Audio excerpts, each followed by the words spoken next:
Uli tayo magbasa ng inyong telepathy.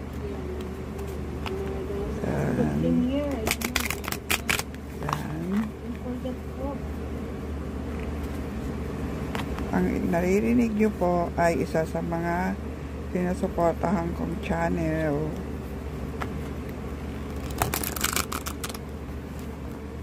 Toy! Pa tayong isa. Uli natin to. Mga bunso, okay, time.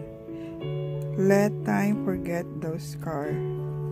You'll never forget the scar from the past, but when you can learn how to let go and move on is when you'll be ready for what the future has waiting for you.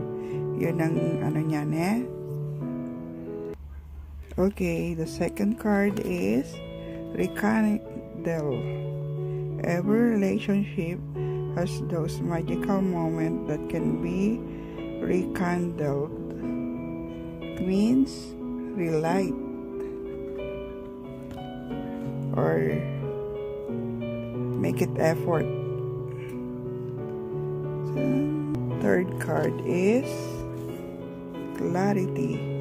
Take a moment to think about your situation to figure it out. Okay. Take a moment to think about your situation. Isip-isip para maliwanagan. Comment po kayo sa baba.